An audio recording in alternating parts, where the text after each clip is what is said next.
नमस्कार, आप सभी का स्वागत है जनता टीवी पर। आपके साथ मैं हूं दुर्गा शर्मा। नजर डालेंगे उत्तराखंड की तमाम अहम खबरों पर। भगवानपुर क्षेत्र के चुड़ियाला गांव में संत शिरोमणि गुरु रविदास महाराज जी की जयंती पर भव्य कार्यक्रम आयोजित हुआ। वाराणसी से आई कलश वंदन महरौली में मुख्यमंत्री पुष्प सिंह धामी शामिल हुए। उन्होंने संत रविदास के चित्र पर पुष्प अर्पित कर श्रद्धांजलि दी और समाज में समानता, भाईचारा और नशा मुक्ति का संदेश अपनाने की अपील की। कार्यक्रम में कई मंत्री, जनप्रतिनिधि और बड़ी संख्या में श्रद्धालु मौजूद रहे।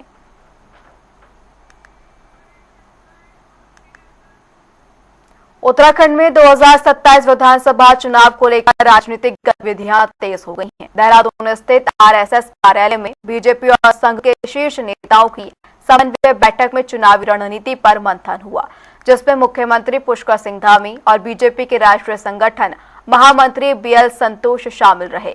वहीं कांग्रेस ने बीजेपी पर निशाना साधते हुए दावा किया कि पार्टी और संघ जनता को गुमराह करने का काम कर रहे हैं।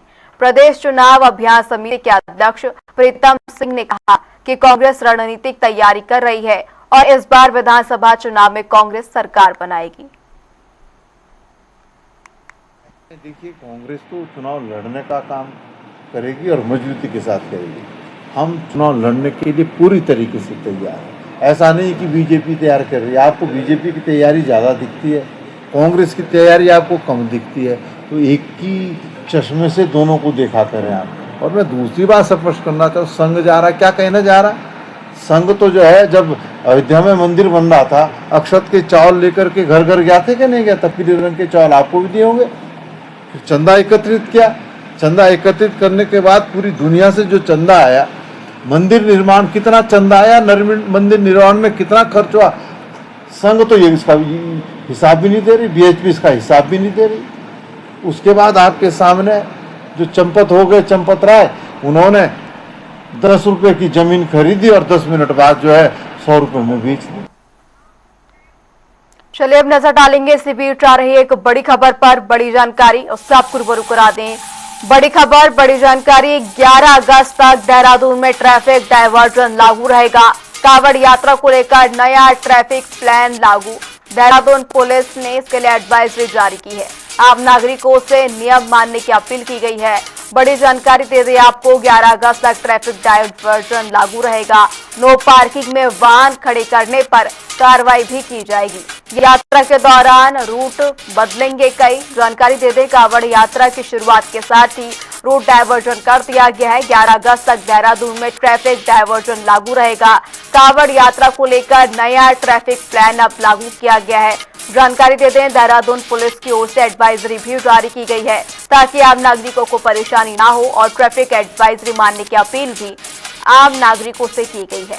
इसी पर ज्यादा जानकारी के लिए हमारे सहयोगी अरुण सैनी हमारे साथ फोन लाइन पर जुड़ गए हैं। अरुण, सावन महीने की शुरुआत के साथ ही हम बात करें, कांवड़ यात्रा की शुरुआत हो चुकी है। 11 तारीख को जल चढ़ाने का दिन, उस लिहाज से यहाँ पर बात करें, ट्रैफिक एडवाइजरी लागू कर दी गई है। किन किन रूट पर ये ट्रैफिक एडवाइजरी लागू रहेगी? जी दुर्गा, आपके सावन का महीना शुरू हो चुका है और कांवड़ यात्रा भी चल रही है। और ऐसे में क्योंकि बड़ी संख्या में शिव भक्त जो है जल चढ़ाने के लिए शिवालयों पर हरिद्वार पहुंचते हैं, नैनीताल पहुंचते हैं, अन्य जगहों पर पहुंचते हैं। तो ऐसे में काफी भीड़ भी होती है। और पिछले बार के आंकड़ों की बात की जाए या उसके पिछले बार के आंकड़ों की बात की जाए तो ये संख्या करोड़ों में रहती है शिव भक्तों की। तो ऐसे में उसी को देखते हुए ट्रैफिक की समस्या ना हो, कि कोई भी जो अन्य नागरिक है उन्हें किसी प्रकार की दिक्कत परेशानी ना हो, तो इसके लिए ट्रैफिक का सुरक्षा रखने के लिए डाइवर्जन प्लान भी तैयार किए गए हैं। कई जगहों पर जो है रूट डाइवर्ट किए गए हैं और देहरादून में भी जो रूट है, ऋषिकेश का रूट है या फिर अन्य जो रूट है वो भी डाइवर्ट किए गए हैं। और हरिद्वार में भी पूरा जो है जो हर की पौड़ी से लेकर के जो पूरा 1-2 किलोमीटर का क्षेत्र है वो उसको लेकर पूरा रूट जो है वो डाइवर्ट किया गया है। तो इस तरीके से शिव भक्त जो यहाँ पर पहुंचे उनको लेकर, ताकि उन्हें भी कोई दिक्कत परेशानी ना हो और वो भी आराम से अपनी कांवड़ यात्रा कर सकें। ये तमाम तैयारियां जो है शासन प्रशासन स्तर पर जो है कांवड़ मेले को लेकर की गई है। जी अरुण, बात करें कितनी संख्या में जो है ट्रैफिक पुलिसकर्मी यहाँ तैनात रहेंगे? कौन कौन से ऐसे मेन रूट हैं जिन पर ज्यादा यहाँ पर ट्रैफिक देखने को मिलता है और उन पर डायवर्जन लागू किया गया है?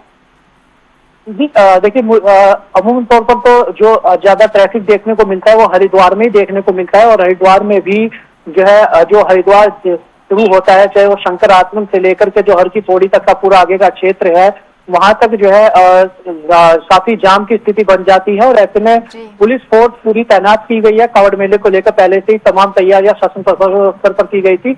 और देहरादून में भी जो नेपाली फार्म है, जो ऋषिकेश, क्योंकि कुछ भक्त ऋषिकेश भी जाते हैं, तो वहां पर भी नीलकंठ जाते हैं, तो वहां पर भी पुलिस फोर्स तैनात की गई है। जो जो ऐसे रूट है जहाँ जहाँ पर भी शिव भक्त जो है पहुंचते हैं, वहाँ पर इस तरीके की तमाम तैयारियां जो है शासन स्तर पर की गई है। जी अरुण, तमाम जानकारी के लिए आपका शुक्रिया। जानकारी दे दें, देहरादून में ट्रैफिक डायवर्जन लागू किया गया है। साथ ही साथ आम नागरिकों से अपील की गई है कि इन नियमों का पालन करें।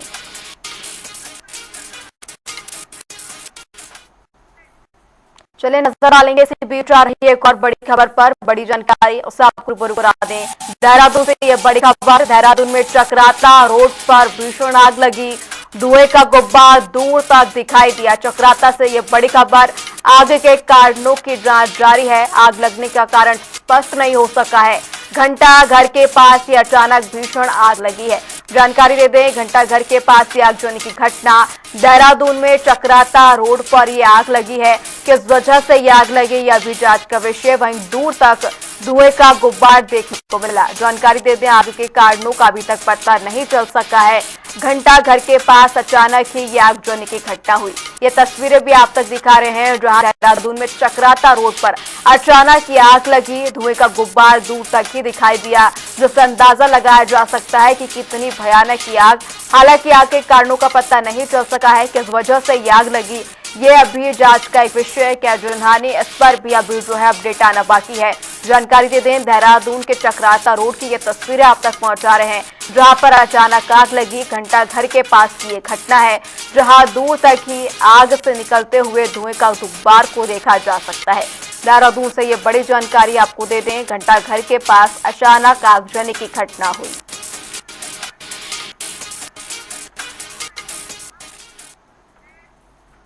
हरिद्वार में कांवड़ यात्रा को लेकर सुरक्षा और ट्रैफिक के व्यापक इंतजाम किए गए हैं। एसएसपी नवनीत सिंह भुल्लर ने बताया कि पैरामिलिट्री, पीएससी और पुलिस बल के साथ ड्रोन, बम निरोधक दस्ते और सीसीटीवी से पूरे मेला क्षेत्र की निगरानी की जा रही है। हरिद्वार पहुंचे कांवड़ियों ने प्रशासन की व्यवस्थाओं की सराहना की। बता दें कि इस साल कांवड़ यात्रा 11 अगस्त तक चलेगी।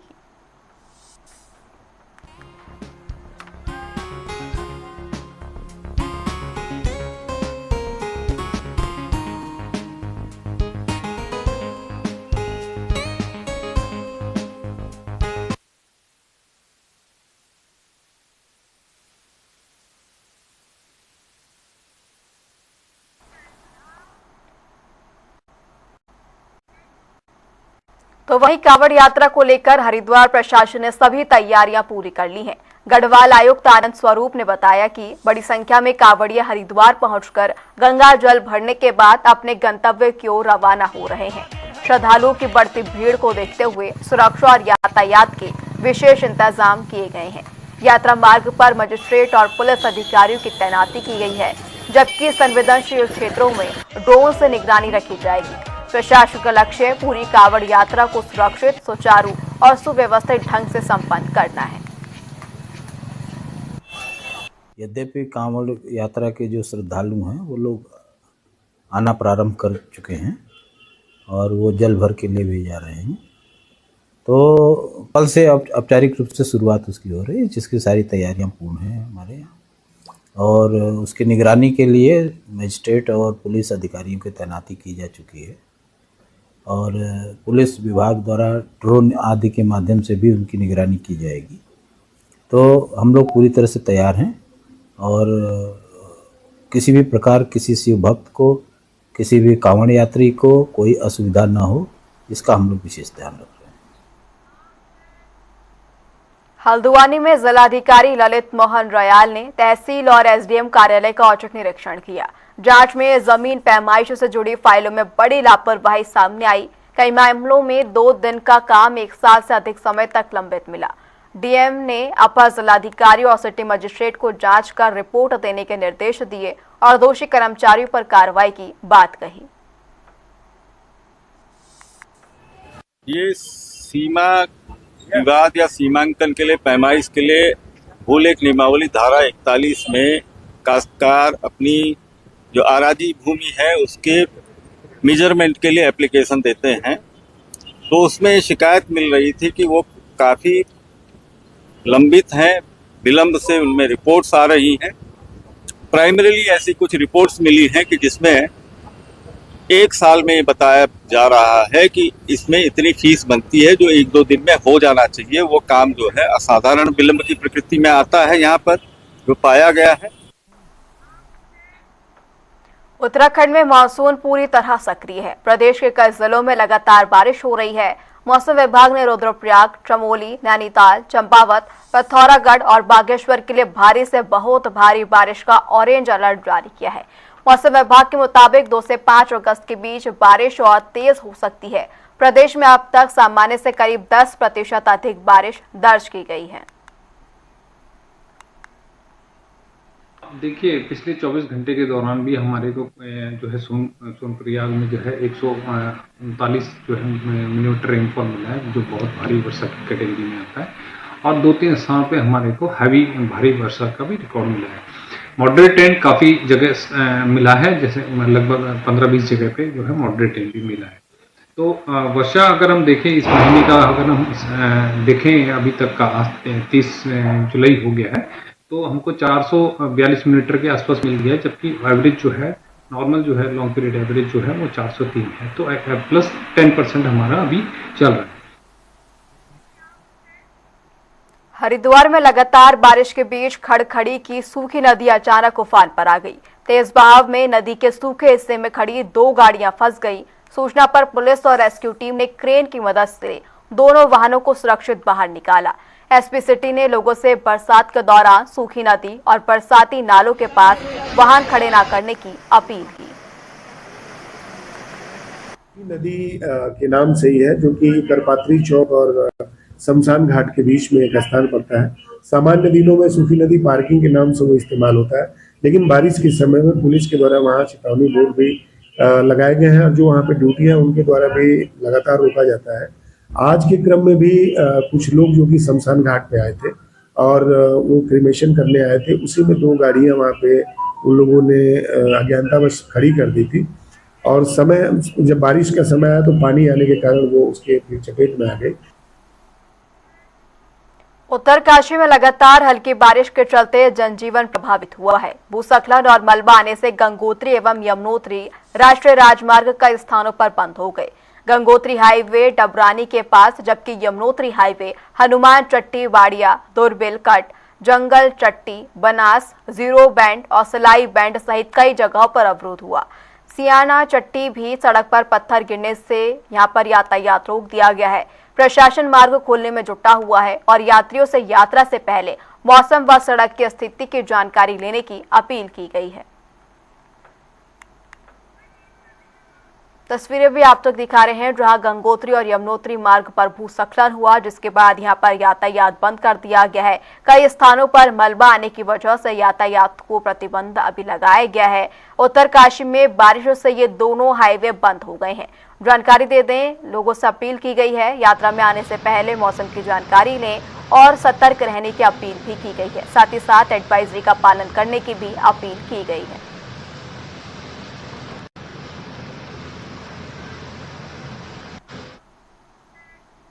चंपावत जिले के खुनाड़ी, बिलो, टासोन और ग्राम पंचायत डिंगडई में धामी सोन नदी से हो रहे भू कटाव का जिलाधिकारी मनीष कुमार ने स्थलीय निरीक्षण किया। उनके साथ सिंचाई, आपदा प्रबंधन और खान विभाग के अधिकारी भी मौजूद रहे। जिलाधिकारी ने प्रभावित कृषि भूमि का जायजा लेने के साथ किसानों से बातचीत कर उनकी समस्याएं सुनी और हर संभव मदद का भरोसा दिया। उन्होंने अधिकारियों को भू कटाव रोकने के लिए तकनीकी परीक्षण कर स्थायी समाधान की योजना जल्द तैयार करने के निर्देश दिए, ताकि प्रभावित क्षेत्रों में समयबद्ध सुरक्षा कराई जा सके।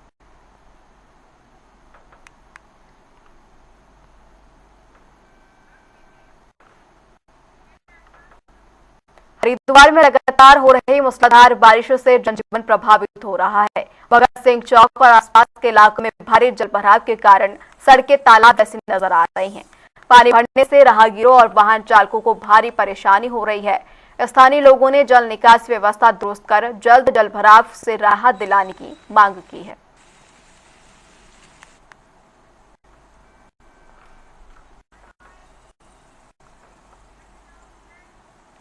बागेश्वर में लगातार भारी बारिशों से जनजीवन बुरी तरह प्रभावित हो गया है। भूस्खलन और जलभराव के कारण जिले की 16 सड़कें बंद कर दी गई हैं, जिससे कई गांवों का संपर्क टूट गया है।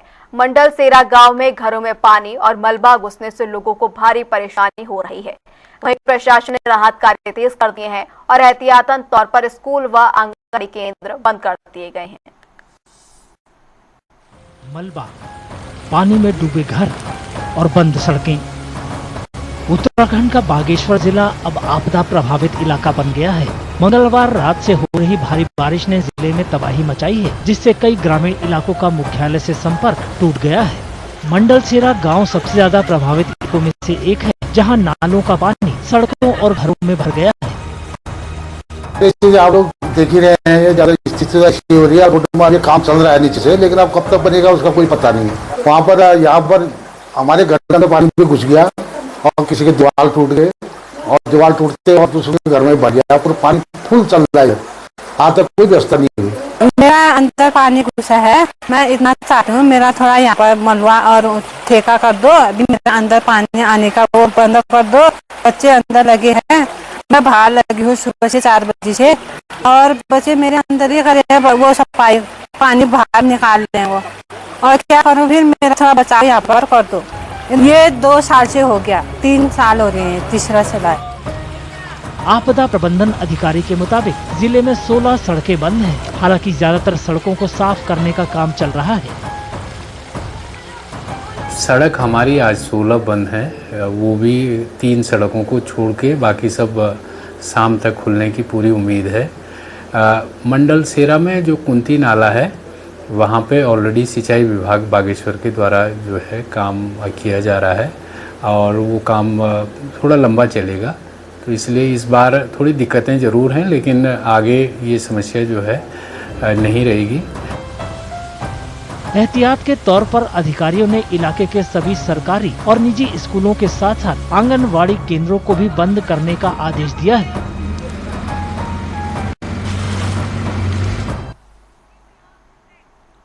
मसूरी के हुसैनगंज क्षेत्र में एक विवाहिता के संदिग्ध परिस्थितियों में फांसी लगाने से सनसनी फैल गई है। सूचना पर पहुंची पुलिस प्रशासन और फॉरेंसिक टीम ने मौके पर पहुंचकर जांच शुरू कर दी है। दरअसल शुरुआती जानकारी में पति पत्नी के बीच विवाद की बात सामने आई थी, लेकिन पुलिस ने किसी निष्कर्ष से इंकार किया है। साथ ही शादी को 7 वर्ष पूरे न होने के कारण मजिस्ट्रेट जांच और पैनल पोस्टमार्टम कराया जाएगा। फिलहाल मामले की हर पहलू से जांच जारी है। एक जो है पवन असवाल है, उसकी पत्नी ने सुसाइड किया है और ये मामला जो है 7 साल से कम उम्र का है, जिस कारण जो इसकी पंचायतनामा की कार्रवाई जो है मजिस्ट्रेट द्वारा की जाती है। संदिग्ध तो अभी फांसी का मामला लग रहा है, फिर भी इसकी जो है पीएम और इसकी जो फोरेंसिक जांच होगी तो उसके बाद ही मृत्यु के कारण का असली पता लगेगा। सारी टीम यहाँ पहुँच चुकी है, बॉडी परिजनों का इंतजार कर रहा है और इसका पोस्टमार्टम कहाँ कराया जाएगा? इसका पोस्टमार्टम पैनल द्वारा जो है कोरोनेशन में देहरादून में करवाया जाएगा और इनके परिजनों का इंतजार किया जा रहा है। ठीक है, फिलहाल सारी प्रोसेस आपने देख ली है? सारी प्रोसीजर कर ली है, पूरी कर ली, पुलिस की उपस्थिति में, फील्ड यूनिट की उपस्थिति में, सभी की उपस्थिति। कांवड़ यात्रा 2026 के शुभारंभ के साथ हरिद्वार पुलिस पूरी तरह अलर्ट मोड पर है। दरअसल 11 अगस्त तक चलने वाली यात्रा को सुरक्षित और सुगम बनाने के लिए हजारों पुलिसकर्मी, अर्धसैनिक बल, एसडीआरएफ और एनडीआरएफ की टीमें तैनात की गई हैं। शहर भर में सीसीटीवी निगरानी, साइबर कमांडो, फायर यूनिट और ट्रैफिक प्रबंधन की विशेष व्यवस्था लागू की गई है। साथ ही पड़ोसी जिले की पुलिस के साथ भी लगातार समन्वय रखा जा रहा है।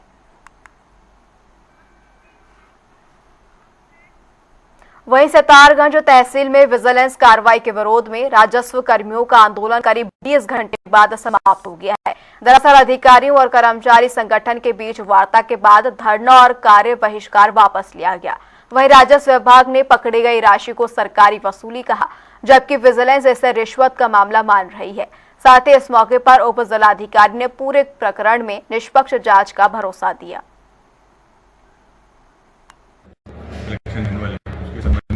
विजिलेंस की टीम को जो कुछ तथ्य थे उनसे अवगत कराया गया तहसीलदार के द्वारा, जिसको उन्होंने जो है वो कंसीडर करते हुए अभी जो दोनों कार्मिक हैं उनकी सपोर्टिंग यहाँ पर जो है तहसील में दी गई है।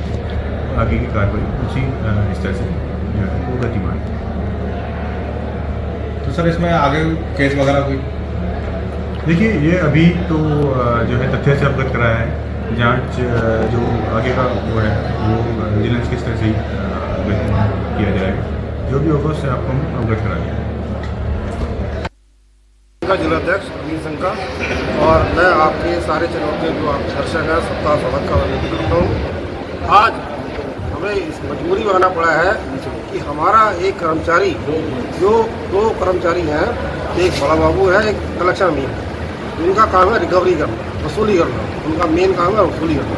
वसूली का टारगेट ये होता है कि पहले आप पैसा देंगे, पैसा गिरेगा उसको ऐसे करेंगे, मगर आज अनसी तरीके से फंसाया गया है। वो मैं इस जो भी इस परिपक्ष में जो लोग शामिल हैं वो निंदा करता हूँ। और मगर ये भी दृढ़ निश्चय पक्का इरादा है कि जो हमारा संग्रह पकड़ा गया है मैं कभी उसे जाने नहीं दूंगा। और मैं आप लोगों के चैनल के माध्यम से कहना चाहता हूँ। फिलहाल उत्तराखंड की खबरों में इतना ही, रुकेंगे एक छोटे से ब्रेक के लिए।